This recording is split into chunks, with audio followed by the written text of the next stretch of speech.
ಕೊಲೆ ಕೇಸ್ನಲ್ಲಿ ದರ್ಶನ್ಗೆ ಈಗ ಟೆನ್ಷನ್ ಇನ್ನೊಂದೇನು ಅಂದ್ರೆ ಸುಪ್ರೀಂ ಕೋರ್ಟ್ಗೆ ಮೇಲ್ಮನವಿ ಸಲ್ಲಿಸೋಕೆ ಪೊಲೀಸರು ಸಿದ್ಧತೆಯನ್ನ ಮಾಡಿಕೊಂಡಿರೋದು. ಸಂಪೂರ್ಣ ಕೇಸ್ ಫೈಲ್ ಅನ್ನ ಪರಿಶೀಲನೆ ನಡೆಸಿದ್ದಾರೆ ತನಿಖಾ ತಂಡ.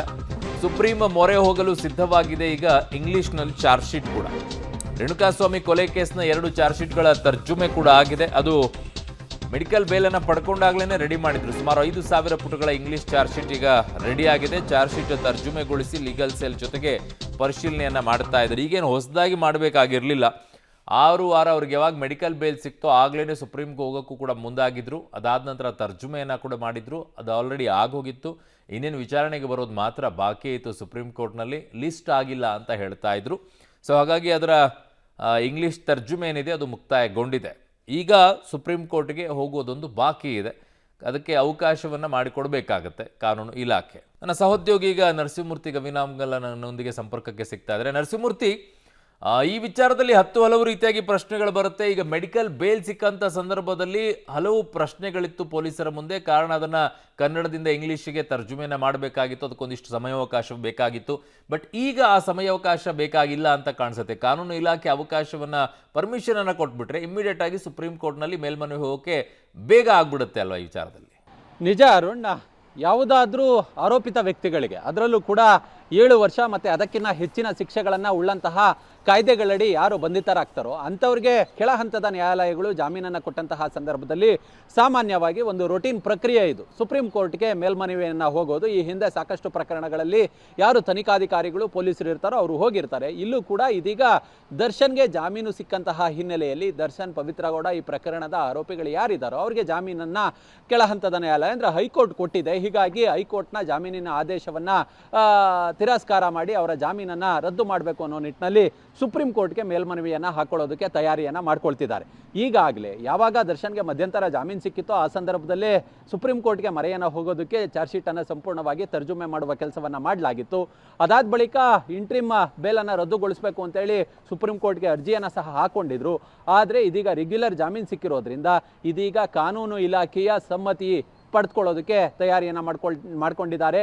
ಈಗಾಗಲೇ ಅಡ್ವೊಕೇಟ್ ಜನರಲ್ ರವರ ಅಭಿಪ್ರಾಯವನ್ನು ಸಹ ಹಿರಿಯ ಪೊಲೀಸ್ ಅಧಿಕಾರಿಗಳು ಪಡ್ಕೊಂಡಿದ್ದಾರೆ. ಅದರ ಜೊತೆಗೆ ಗೃಹ ಇಲಾಖೆಗೆ ಮನವಿಯನ್ನು ಸಹ ಮಾಡ್ಕೊಂಡಿದ್ದಾರೆ. ಗೃಹ ಇಲಾಖೆಯಿಂದ ಪರ್ಮಿಷನನ್ನು ಪಡೆದುಕೊಳ್ಬೇಕು.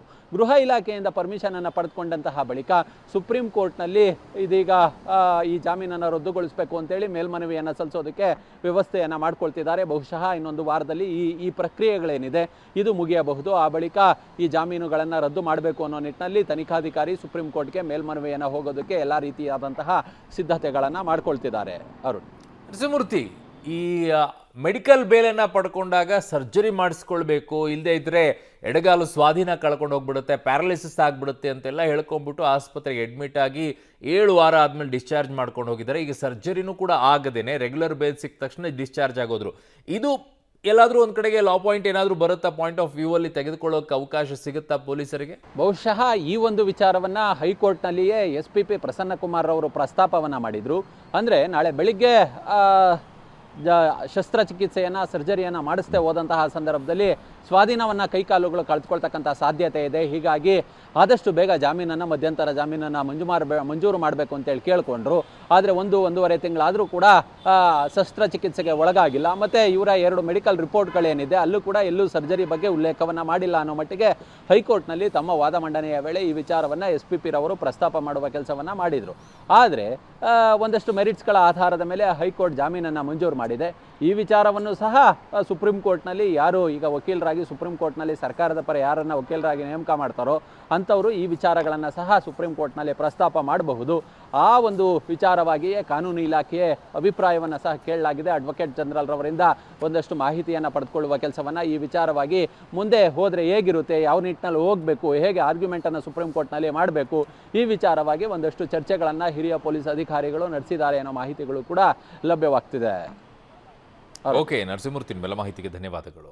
ಸುಪ್ರೀಂ ಕೋರ್ಟ್ಗೆ ಮೇಲ್ಮನವಿ ಸಲ್ಲಿಸಲು ಪೊಲೀಸರು ಈಗ ಸಿದ್ಧತೆಯನ್ನ ಮಾಡಿಕೊಂಡಿದ್ದಾರೆ. ಅದು ಯಾವಾಗ ಆಗುತ್ತೆ ಏನು ಅನ್ನೋದನ್ನು ನೋಡಬೇಕು. ಸಂಪೂರ್ಣ ಕೇಸ್ ಫೈಲ್ ಪರಿಶೀಲನೆ ನಡೆಸಿದ್ದಾರೆ ತನಿಖಾ ತಂಡ. ಈಗ ಮತ್ತೊಂದಿಷ್ಟು ಅವರಿಗೆ ಅವಕಾಶ ಏನು ಸಿಕ್ಕಿದೆ ಅಂತಂದ್ರೆ, ಈಗ ಆಸ್ಪತ್ರೆಯಲ್ಲಿ ಡಿಸ್ಚಾರ್ಜ್ ಆಗಿ ಹೋಗಿದಾರಲ್ಲ, ಸೊ ಇದನ್ನು ಕೂಡ ಈಗ ಪರಿಗಣಿಸ್ತಾರೆ. ನೋಡಿ ಅಲ್ಲಿ ಸುಳ್ಳು ಕೂಡ ಹೇಳಿದ್ರು ಅಂತ ವಾದವನ್ನು ಆಗಲೇ ಕೂಡ ಎಸ್ ಪಿ ಪಿ ಅವರು ಹೈಕೋರ್ಟ್ನಲ್ಲೂ ಈ ವಿಚಾರವನ್ನು ಪ್ರಸ್ತಾಪ ಮಾಡಿದ್ರು. ಯಾಕೋ ಅನುಮಾನ ಬರ್ತಾ ಇದೆ ಇವರದ್ದು ನಡೆ ಅಂತ ಹೇಳಿ. ಸೊ ಆ ವಿಚಾರ ಈಗ ಸುಪ್ರೀಂ ಕೋರ್ಟ್ನಲ್ಲೂ ಬರುತ್ತೆ. ಈಗ ನೋಡಿ ಇಷ್ಟೆಲ್ಲ ಮೆಡಿಕಲ್ ಬೇಲನ್ನು ಪಡ್ಕೊಂಡಿದ್ರು, ಸರ್ಜರಿ ಮಾಡಿಸ್ಕೋಬೇಕು ಅಂತೇಳಿ. ಈಗ ಸರ್ಜರಿ ಮಾಡಿಸ್ಕೊಂಡಿಲ್ಲ, ರೆಗ್ಯುಲರ್ ಬೇಲ್ ಸಿಕ್ಕ ತಕ್ಷಣವೇ ಮನೆಗೆ ಹೋಗ್ಬಿಟ್ರು, ಟ್ರೀಟ್ಮೆಂಟ್ ಅವಶ್ಯಕತೆ ಬೀಳಲಿಲ್ವಾ, ಈ ಥರ ವಾದಗಳು ಬಂದೇ ಬರುತ್ತೆ. ನೋಡೋಣ ಈ ಪ್ರಕರಣ ಏನಾಗುತ್ತೆ, ಯಾವ ರೀತಿಯಾಗಿ ಎಸ್ ಪಿ ಪಿ ಅವರು ಕೂಡ ವಾದವನ್ನು ಮಂಡಿಸ್ತಾರೆ, ಪೊಲೀಸರು ಹೇಗೆ ಈ ವಿಚಾರದಲ್ಲಿ ಸುಪ್ರೀಂ ಕೋರ್ಟ್ಗೆ ಮೊರೆ ಹೋಗ್ತಾರೆ, ಯಾವಾಗ ಹೋಗ್ತಾರೆ ಅಂತ ಹೇಳಿ.